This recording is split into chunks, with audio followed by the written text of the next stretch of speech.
When I walked into the restaurant and saw my father sitting there smiling beside his new family, something inside me shattered. It wasn't just the sight of him with a woman I'd never met or the two kids who looked nothing like me. It was the way he laughed, carefree and warm, like he'd never walked out on us, like we were a chapter he closed and never intended to read. Hadn't seen him in over 15 years. Not since the night he packed a single bag and told my mother he couldn't do this anymore. I was 8, old enough to remember the sound of the door slamming, young enough to still believe he might come back. He never did. And in all those years, no birthday calls, no surprise visits, not even a letter, nothing. Until now.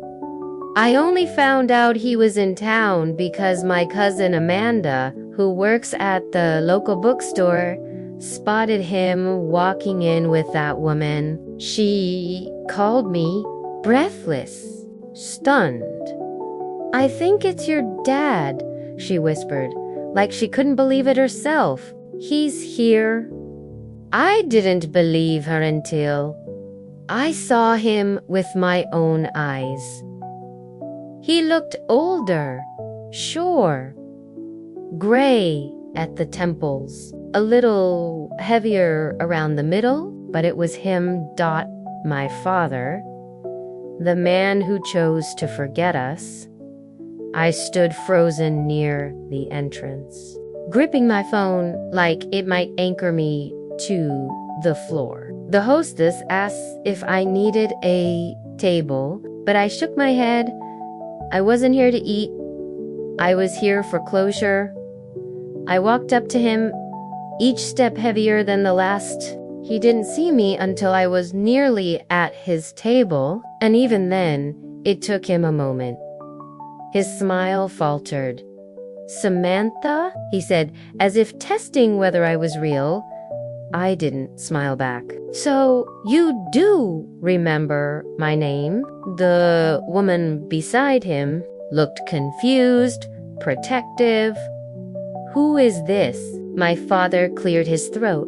"My daughter." Those words hit me like a slap. Not because he said them, but because he said them so casually, like I was just someone he hadn't seen in a while. "Not someone he'd abandoned. I didn't know you were in town," he said. "I live here," I replied, folding my arms. "Always have." Awkward silence. The younger of the two kids looked at me curiously. "You have another daughter?" she asked him. He hesitated, then nodded. "From a long time ago." Those 5 words. From a long time ago.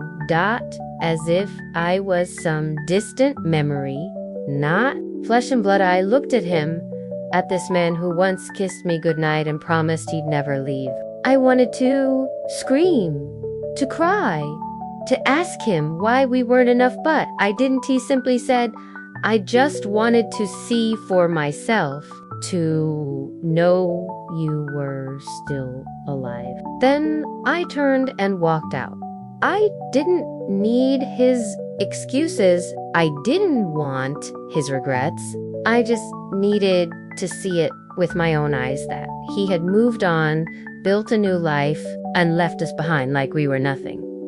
But here's the thing about closure. It doesn't always come with answers. Sometimes it's just a quiet understanding that you deserved better.